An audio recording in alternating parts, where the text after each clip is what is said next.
Então estamos iniciando o nosso primeiro Raiz Cast, que vai entrar para a história como todo sonhador, maluco, louco.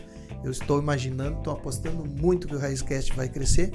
E hoje a nossa primeira entrevistada, Débora Dalcol. Para quem não conhece a Débora, ela não é empreendedora, ela é psicóloga. E a Débora é a pessoa que escreve tudo que eu penso, transmite esse pensamento em letras, né, Débora? É uma pessoa que me conhece muito bem. Uma pessoa que no começo nós não tínhamos uma relação muito positiva, né, Débora? E hoje é uma amizade, é uma coisa, um carinho, é muito legal. Espero que ela esteja comigo por muitos anos aí, levando junto, acompanhando esse sucesso, acompanhando todo o empreendedor. Ele precisa um braço direito junto, né? E a Débora tá ali.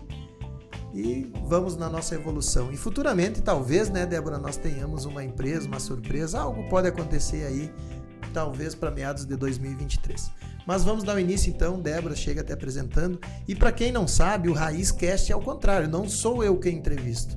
É o entrevistado quem vai entrevistar o entrevistador. Ficou confuso? Não, mas é isso mesmo. A pessoa convidada, ela entrevista, ela faz a entrevista, as perguntas para mim, e eu jogo, às vezes, contra o entrevistado também, muitas perguntas. Então, o jogo bate lá, bate cá, é diferente, é um papo reto e direto, que nem os outros. Débora. Então, primeiro eu gostaria de agradecer o convite do Rodrigo. Fico muito feliz em estar aqui. E eu acho que tu poderia começar contando pra gente, Rodrigo, a ideia do RaizCast. Como que surgiu, o que tu pensou, o que tu te propõe. De saída, assim, Débora, nem foi uma apresentação, já saiu perguntando. O RaizCast, muito bem, o que nós pensamos quando a gente criou o RaizCast? O RaizCast é uma maneira de... Eu vejo muito, sabe o que aconteceu? Tem um programa na Rádio Medianeira, né? O pessoal sabe, através do canal também, lá no Face, transmitido ao vivo, fica as gravações, e é onde a gente entrevista empreendedores. E com isso eu vi muitos amigos falando que eu fui te ouvindo no rádio, no carro, só que depois caiu o sinal da rádio, não deu para ouvir. E aí alguns diziam, eu peguei pelo Face, botei no carro, inclusive até o Marcelo e o Thales, que um dia estavam indo a Porto Alegre. Porra, nós estamos ouvindo o Rodrigão durante 1h30 na viagem ali, passou a entrevista muito boa, diz eles assim, bem legal. E isso, o que acontece? Através do RaizCast nós vamos poder entrar lá, né, não precisa ter vídeo, o pessoal vai poder só a questão de áudio, é para facilitar e para levar as pessoas, porque hoje a questão dos podcasts está em evidência, né? E a gente pode ter também eles na questão não sei muito da questão tecnologia, isso vai com a equipe técnica, mas eu acho que qual é a mídia hoje principal que tem, né? De ouvir música, as plataformas, vão dar o Spotify, entre outros. Então a ideia é essa, para preparar isso. Além disso também, criar materiais onde a minha equipe de marketing possa tirar conteúdos curtos que ajudem as pessoas na questão do empreendedorismo. Em resumo, ele foi feito muito para trazer ajuda aos empreendedores, não só aos empreendedores, as pessoas que querem, né, com foco na vida, trazendo através de exemplo, porque eu vejo muito hoje falar em empresas, fatura em X, eu até vi uma chamada que teve, durante esse ano ele conseguiu chegar ao faturamento de 1 milhão. Poxa, faturamento de 1 milhão, né? O primeiro ano nós tivemos um faturamento de quase 8 milhões. Então quer dizer que tenho muito a passar, tenho a aprender, mas tenho muito a passar às pessoas também sobre como iniciar do zero mesmo, né? Uma pecinha de uma casa e começar a empreender, trabalhar e criar sua empresa. Então tu podia contar o que foi fundamental para chegar aos 8 milhões aí. No primeiro ano, o que tu acha que colaborou para isso?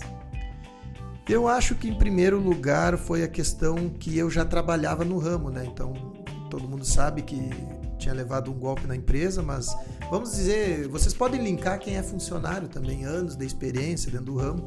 Eu, na verdade, era sócio numa empresa, quase que não mandava nada na empresa, mas era sócio, mas no sentido que todo o modelo de negócio, toda a gestão era comigo. Então, eu dominava o assunto, eu conhecia todas as pessoas.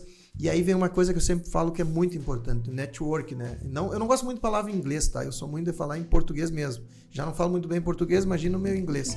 Mas o mais importante para as pessoas entender é que você tendo o contato, conhecendo pessoas, e aí não é só conhecer pessoas por interesse, é tu conhecer pessoas com uma troca. tu levando algo em troca àquela pessoa, e isso é muito importante. Hoje não deu, tu fez um favor para alguém, ou tu fez algum trabalho para alguém, talvez muitas vezes eu não ganhei naquele trabalho, eu apostei, e isso eu brigo muito quando os pais falam, meu filho vai trabalhar de estagiário, não vou explorar ele, eu não quero. Não, gente, eu paguei para fazer meu estágio, o meu sonho, no sentido, paguei porque, né, eu ia de bicicleta para trabalhar, não ganhava nem vale transporte, não tinha nada disso, mas eu queria, e aquela minha primeira experiência até hoje para mim levou muito. Então, isso tudo agregado com contatos, com a experiência que eu tinha na área, após levar o golpe, eu e Dona Jaque, né, a gente se fechou e disse assim, não, nessa sala, nesse cantinho, que hoje é a minha sala de cinema lá para mim descansar, ali iniciou com as nossas mesas ali, computador, com todo esse know-how e experiência, começamos o trabalho. O diferencial é isso, contato, dominar o mercado, a seriedade, persistência, e com isso foi rolando. E a confiança que as lojas que eram da outra empresa tinham em mim, eram 12 naquela época, 11 vieram comigo, né, apostando na marca, apostando no negócio, e isso foi alavancar e foi o crescimento muito rápido. Então, o segredo é tu saber muito do teu negócio e tu ter muito contato, mas lembrando, o contato leva tempo para se fazer, e às vezes por uma coisa das pessoas, por um mínimo, como eu digo, às vezes a gente fala assim, né? O gaúcho diz, por 10 pilas você sujou, né? Então isso é muito importante as pessoas lembrarem. Colher tem que plantar e demora. Pois é, networking é investimento, né? É investir nas relações e também investir nos contatos. Eu fiquei pensando aqui que tu poderia contar um pouquinho pra gente também sobre isso de várias vezes, várias decepções com várias pessoas e mesmo assim tu insiste em confiar, né? O que tu acha disso? Eu acho, Débora, é uma coisa que hoje eu aprendi, e às vezes quando as pessoas ouvem, muitos vão estar ouvindo ali e dizem assim, Débora é a psicóloga, então que ele fala que a minha mudança é graças ao meu psicólogo e graças a eu me dar conta que eu preciso mudar como ser humano, e por isso essa grande mudança. Eu não sou perfeito, eu falhei muito na minha vida, falho ainda, como todo ser humano, mas eu acho que todas as minhas atitudes, elas são feitas para o bem, com um bom pensamento. Assim, eu tenho por mim e Deus, né? Depois que eu firmei muito com Deus a questão de fazer o correto. Sabe o que é o correto que eu digo? As pessoas vão dizer, porque o correto para ti não é o mesmo que para mim. Então, o que eu quero dizer com o correto? É o fazer para ti o que eu gostaria que tu fizesse para mim. Então, quando eu vou tomar uma atitude, quando eu vou fazer perante alguma pessoa, alguma situação, uma decisão, eu penso como seria para mim. Então, eu tento fazer isso. Para mim, isso é o correto trabalhar. Se eu não gosto que tirem de mim, eu não vou tirar dos outros. E eu procuro sempre fazer nesse sentido as coisas corretas, sabe? Sempre plantando as coisas corretas. E por isso que eu acho que é muito importante. Isso é um grande segredo para a gente na vida. E essa melhoria, né, como ser humano, e esse detalhe. Então, levei muito, vou levar muito, tenho certeza que ainda vou levar muito, e o grande problema que a gente tem hoje é quando envolve a questão financeira. E eu tenho certeza, eu estou passando num momento, numa transição, que eu estou com as empresas crescendo, o maior número de empresas, preciso de pessoas que sejam de confiança dentro daquilo, e muitas vezes as pessoas, e vou dar um exemplo de uma coisa que eu passei, que quando tu tá com uma empresa, tu precisa colocar, se chama o gerente de confiança ou sócio de confiança operador, né? Vamos dizer assim, o sócio operador, porque tu tem a ideia, tu tem a gestão, mas tu tem que ter o operador daquele negócio, daquela função, que hoje eu brinco, pessoal, eu tenho uma vaga hoje pro chimarrão e tenho uma vaga pro tênis para um sócio operador, tá lá. Então, e quando as pessoas falam que tem desemprego, eu digo que não tem. Eu digo que tem, que as pessoas não querem conquistar, não querem trabalhar, não querem ter foco, não querem ter determinação. Mas voltando a isso, Débora, então, o sócio operador. E eu tô com um problema, e sempre acontece esse problema, que a pessoa, ela sabe, ela vai ganhar X, através do faturamento ela vai poder ganhar uma porcentagem, determinação, mas aí vem o problema. Quando tu coloca alguém que ela entra ali, essa pessoa não colocou nada, ela entrou para ser o sócio operador. Primeiro problema que tem a empresa, que ela não está faturando, o cara não vai botar R$1 dele. Ele não vai vender o carro dele, ele não vai vender a bicicleta dele, não vai fazer nada, não vai botar nada na empresa, vai saltar fora. Mas se a empresa está crescendo, e aí chega o final do ano e a pessoa olha assim, eu quero dividir todos os lucros, eu quero pegar... Não, a empresa tem que fazer caixa, tem que fazer fluxo de caixa, tem que fazer... Tu já tem o teu salário, tu tem que aguardar que a empresa tenha um crescimento. Então, muitas vezes as pessoas, elas sabem que tem que fazer isso, só que no primeiro ano ela já quer tirar lucro, ela já quer pegar um dinheiro, ela já quer ver, já começa o olho a ficar lá, E o grande problema quando tu tem várias empresas, várias pessoas ligadas a isso, tu não recebe de um único lugar. Tu recebe de vários lugares. Então, teu padrão de vida não jamais aquela comparação. Isso é um exemplo que eu sempre dou. Eu trabalhava, tem uma história muito legal, eu trabalhava para um empresário quando eu trabalhava na área de segurança, e eu estava chegando no avião com o empresário lá, e ele deu uma olhada assim pro bolso dele, tinha esquecido a carteira, daí ele tirou um maço de dinheiro que era o meu salário do mês. E aí ele falou, não, mas eu não vou viajar sem dinheiro, manda vir a minha carteira, meus cartões e coisa, porque eu não vou sem dinheiro. Era 2 dias de viagem, e ele tinha o meu salário no bolso dele.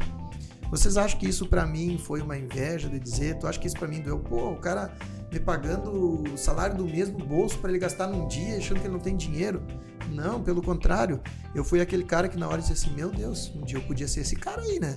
Ou eu vou conquistar pra chegar esse cara aí. Então eu aprendi muito com ele, eu olhei muito a questão dele no empreendedorismo, e aquilo pra mim foi uma lição. Eu não tive aquele olho sobre aquele dinheiro dele, porque o que ele me pagava era o que eu tinha aceito. Então, para mim, era aquilo que eu ia receber.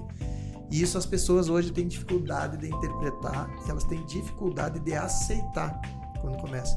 Então, esse é o grande segredo hoje de por que eu ainda acredito nas pessoas. Porque se eu não acreditar nas pessoas, como é que eu vou viver? Como é que vai ser o mundo?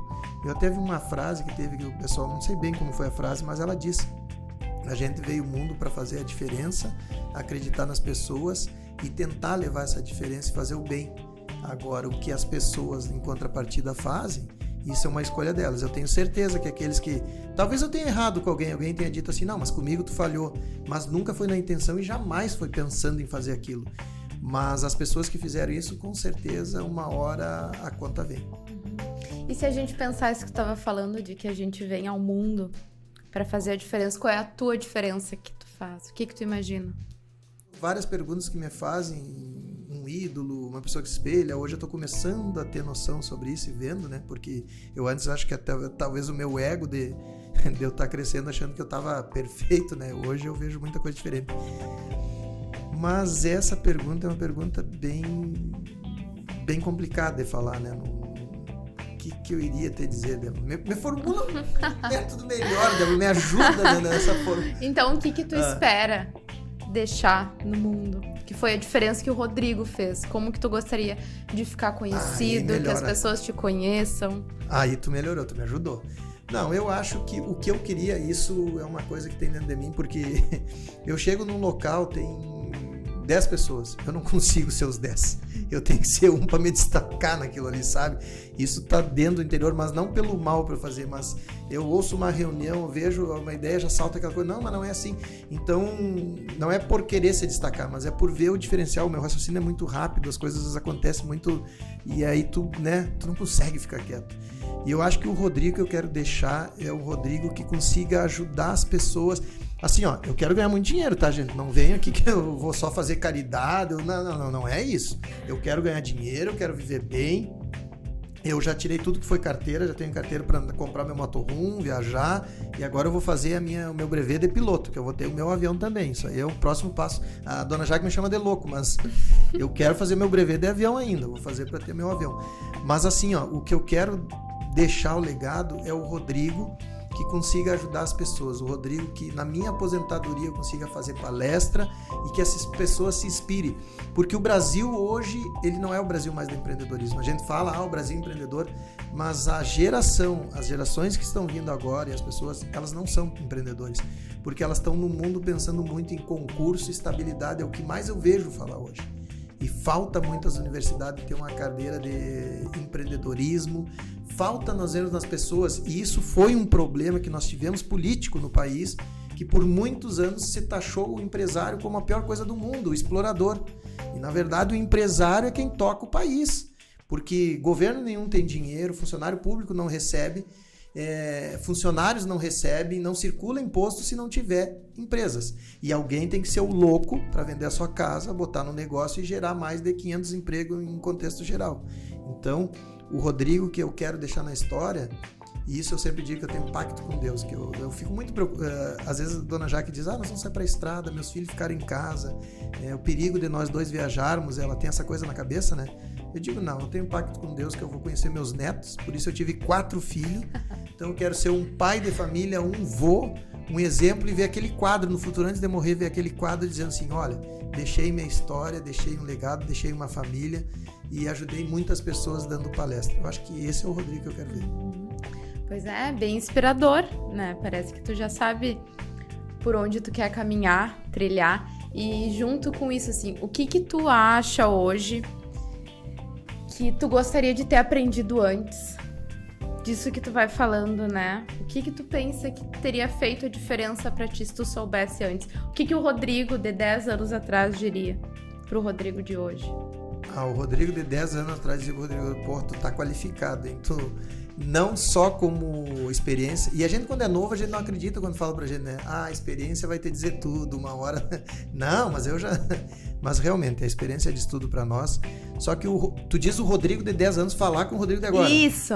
Ele diria assim, pô, tu aprendeu uma simplicidade, tu tá muito mais simples. É isso que eu posso dizer. Ainda falta um pouco, mas eu acho que o Rodrigo de 10 anos atrás olharia e dizer, pô, esse não sou eu, esse aí é o outro Rodrigo, tem muito mais simples, muito mais calmo, muito mais moderado, muito mais fala mansa. A Nath tá aqui do lado aqui e ela é muito meu reflexo, né? Goela alta, tudo muito acelerado. Com o tempo ela vai aprender a experiência e vai ver. Isso é o Rodrigo antigo já falando pra Nath agora.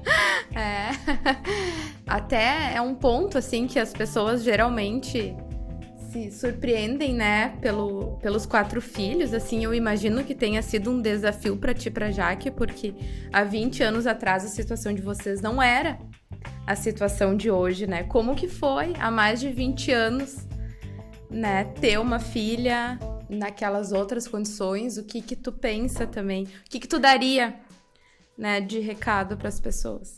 Olha, eu vou dizer que se tu me perguntar... Eu não sei Dona Jaque, tá? Até porque a gente nem conversou, isso é legal para agora. Já anota aí, Gil, que na próximo podcast vai ser Dona Jaque, na conversa, e essa pergunta é muito importante para ver para ela o que ela sentiu, o que ela pensava naquela época. Mas eu vou te dizer, eu não pensava nada. Eu só queria filho. Eu só queria família. Eu vim de ser filho único, com um problema na questão estrutural, na família, tudo, né? Eu só queria ter filho. Só queria ter um guri que fosse meu companheiro, porque eu cobrava muito do meu pai a questão de jogar futebol. Meu pai não jogava comigo, meu pai não me abraçava, não me beijava.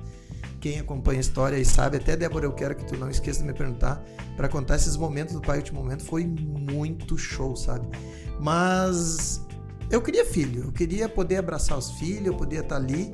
Hoje eu sou muito cobrado deles, sabe, Débora? Porque naquela época já não tinha recurso, eu tinha que trabalhar muito. E os meus filhos me cobram isso, que não tinha, às vezes não dava muito tempo para eles.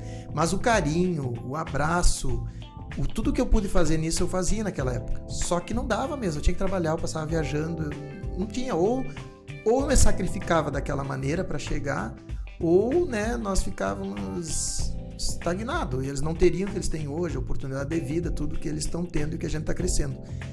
Isso às vezes me dói, sabe? Às vezes me dói a cobrança deles, dizer, meu pai, mas, porra, o pai tinha que ir atrás, o pai tinha que buscar, tinha que fazer, não tinha outra coisa.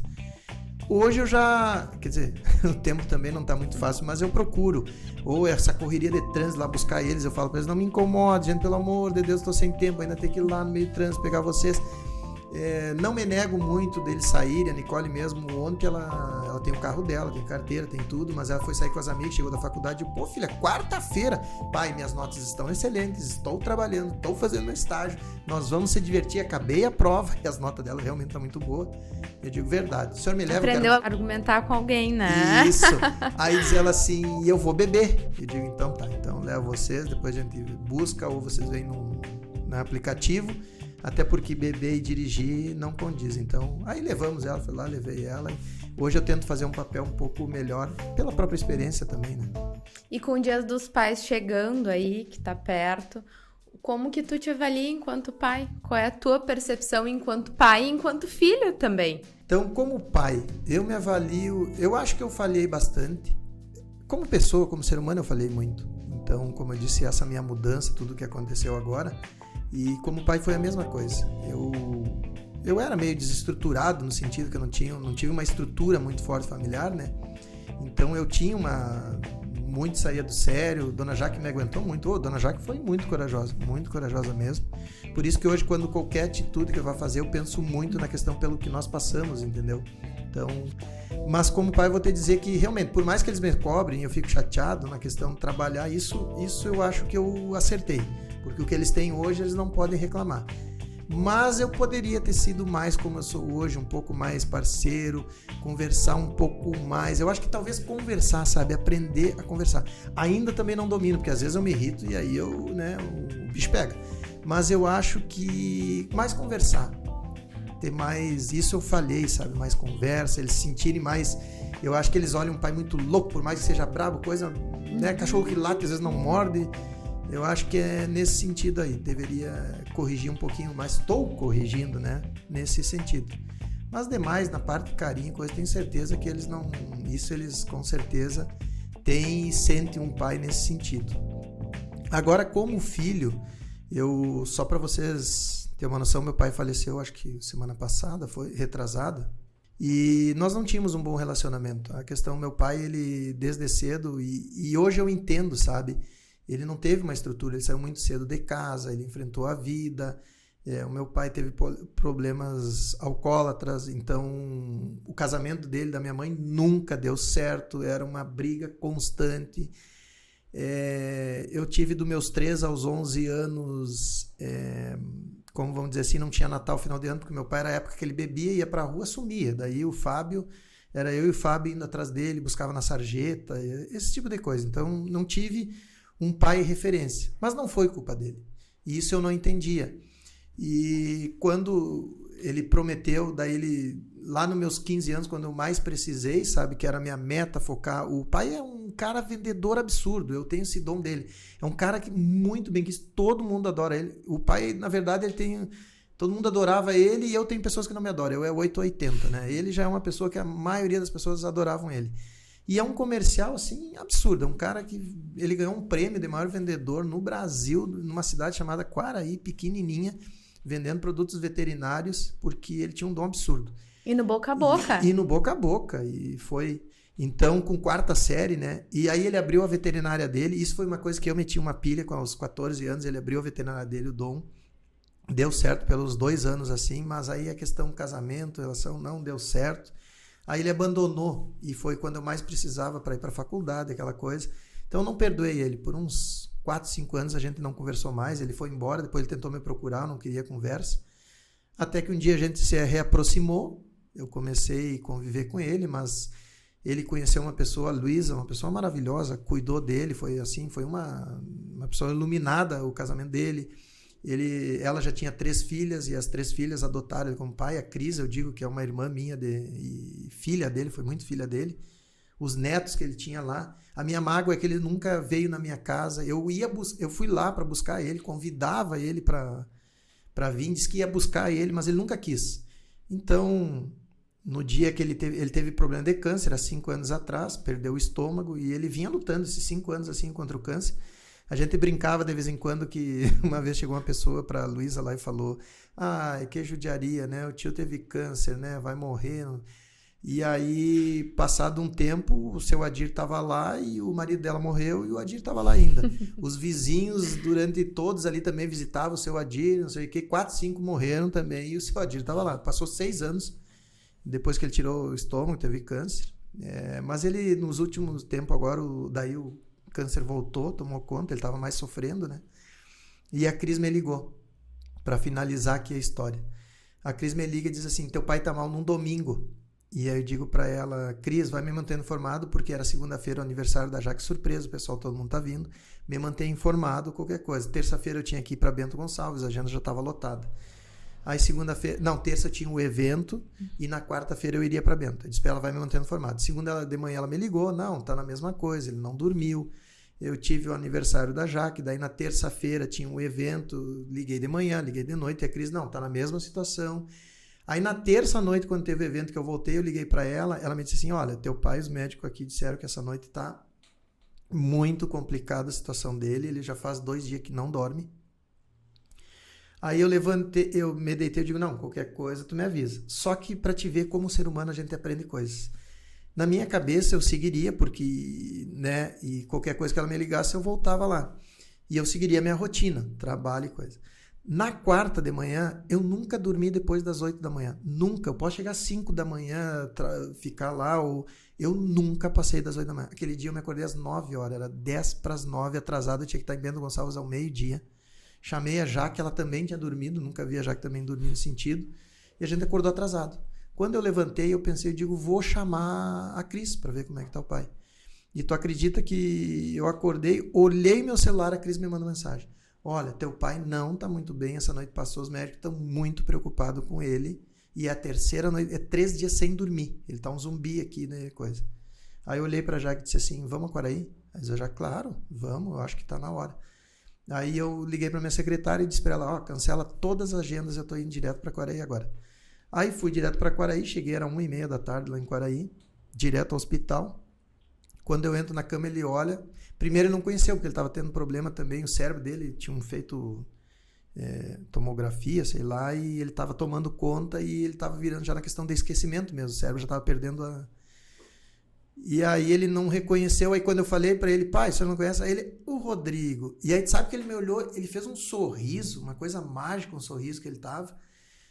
E a gente conversou um pouco e ele pediu perdão, me pediu um abraço, coisa que ele nunca me deu, não me dava abraço, beijo, me beijou muito. E ele falou pra mim assim, ele disse assim, meu filho, perdoa o pai, não sei o que. Eu digo, sim. E aí eu conversei com ele. No caminho, quando nós estávamos indo pra lá, eu disse, Jaque, o que eu vou falar, o que eu vou fazer? E a Jaque tem uma sabedoria, né, que é absurda. Ela falou, fala o ser humano que ele foi, tudo que tu é hoje na questão desse exemplo e coisa.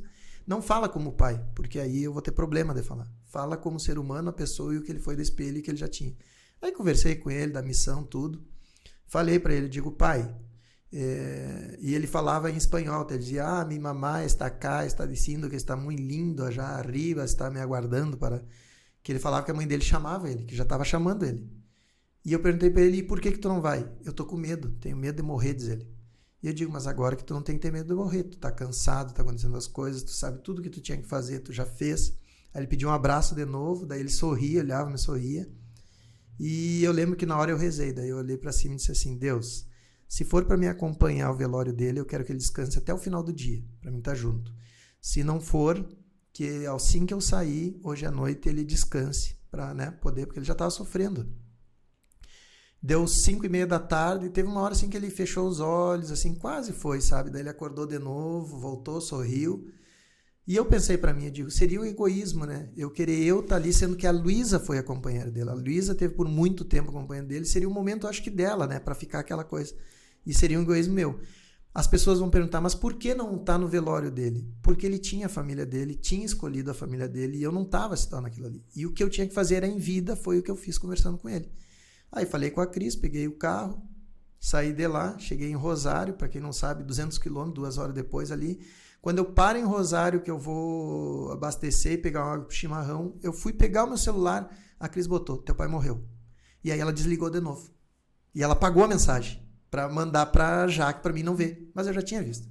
Daí eu liguei para ela. Daí naquele momento eu liguei para 3 pessoas. Eu liguei para ela, para dizer para ela que eu achava que não ia retornar, que o que eu tinha feito e a história, e ela concordou plenamente comigo.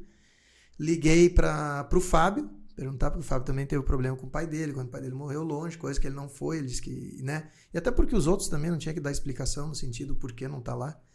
E foi muito, sabe? E eu, na verdade, eu tava feliz, porque eu tinha a imagem dele sorrindo, e eu não queria ver a imagem lá no caixão, e não ia acompanhar aquele momento. E aí liguei, eu acho que tu tinha me ligado, que já tinha falado, aí falei contigo rapidinho sobre a questão ali, subi no carro, e na minha cabeça, eu iria passar por Santa Maria e seguir, porque no outro dia eu tinha mandado reagendar todos os meus negócios. Eu saio do posto, mas não deu 1 minuto de viagem, o único buraco que tem naquela rodovia. Eu acertei e furei o pneu. Daí eu baixei e disse, já que furamos o pneu. E aí o step do carro é fininho, e não tinha onde consertar aquele step. E aí eu disse, botei ali o step e disse, já, o que vamos fazer? Aí a Jaque olhou e eu disse assim, vou seguir viagem. E disse, eu gosto muito de falar, né? Eu converso muito com Deus, o pensamento. Eu digo, entendi o seu recado. Amanhã é um dia, por mais que eu não vá estar lá em Quaraí, eu tenho que ir para que lado?